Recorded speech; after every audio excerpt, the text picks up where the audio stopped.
एक बार की बात है, बेचारा बूढ़ा किसान अपने घरों में बड़े शांति से रहा करता था और उसके साथ उसकी पत्नी पूरी हो चुकी थी।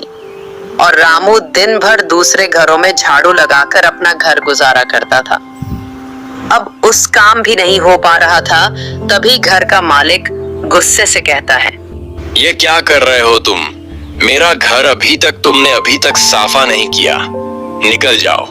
बेचारा उसे कोई जवाब नहीं दे पाता है और वह हर थाका हुआ अपने घर लौट जाता है। तभी बूढ़ी दादी माँ अपने पति से कहती हैं, अरे ये क्या हो गया?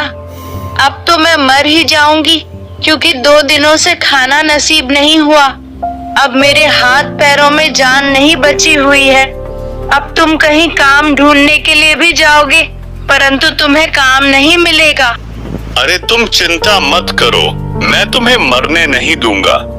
मैं अभी कुछ जुगाड़ लगाकर खाना का बंदोबस्त करके लाता हूँ। इतना रामू ने कहा। वह धीरे धीरे घर के बाहर निकाल के वह जंगल के रास्ते से कहीं जा रहा था।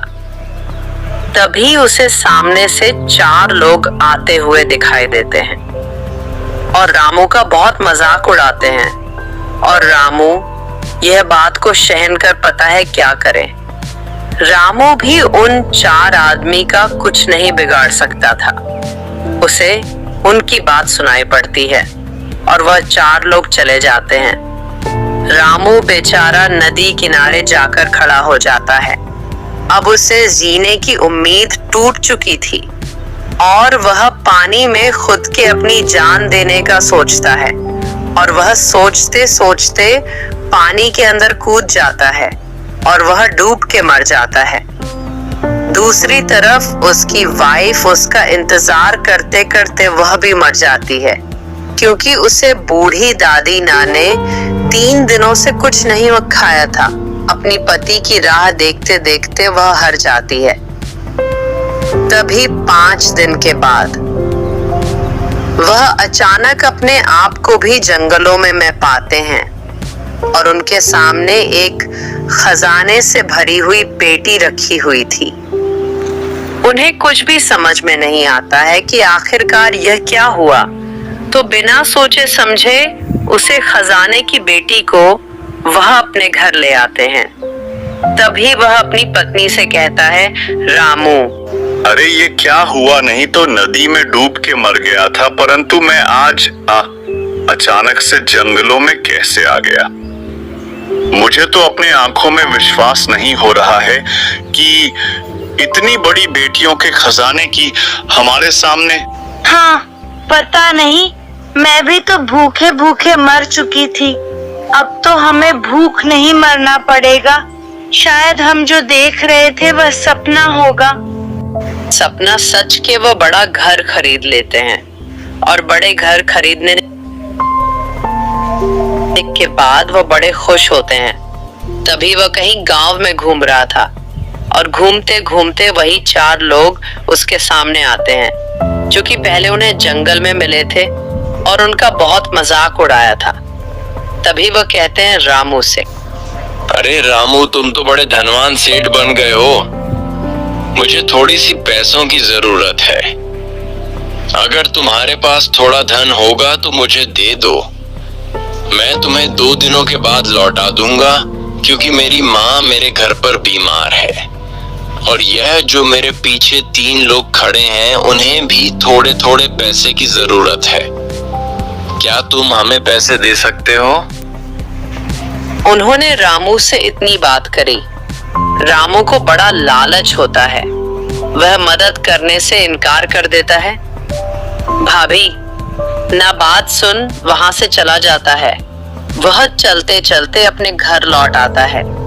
तभी धीरे धीरे रामू का लालच बढ़ जाता है। जो भी उसके घर के सामने पैसे की मदद मांगने के लिए आता था, वह उन्हें भगा देता था पैसों के लालच में, और वह किसी की मदद नहीं करता था। ऐसे ही कुछ दिन पर चाहते हैं लालच इतना बढ़ जाता है वह अचानक से अपने घरों में ही बेहोश हो जाते हैं और वह दोनों बूढ़ी दादी माँ और उसका पति भगवान के सामने वह पाते हैं। दोनों भगवान को देखकर बड़े ही विचित्र हो जाते हैं। तभी भगवान उनसे कहते हैं, रामू, मैं तुम्हारी मेहनत और तुम्हारी ईमानदारी के चलते मैंने तुम्हें दूसरा अवसर दिया, वह भी जीने का, और तुम्हें खजाने की पेटी पी दी कि आप बड़ी मस्त से जियोगे। परंतु तुम्हारे इतना लालच कर कि दूसरों की मदद कर नहीं, तुम भूल गए, और तुम्हारे पहले के पुण्य थे बहुत ज्यादा, इसलिए मैंने तुम्हें दूसरा मौका दिया, वह भी जीने का, वह भी मेरी जैसे। परंतु तुमने मौका दिया, परंतु तुमने यह गवा दिया। अब तुम स्वर्ग की जगह तुम अब नरक में जाओगे। नहीं भगवान, मुझे माफ कर दो। मेरे पैसे की लालच में मैं सब भूल गया था। मुझे माफ कर दो भगवान।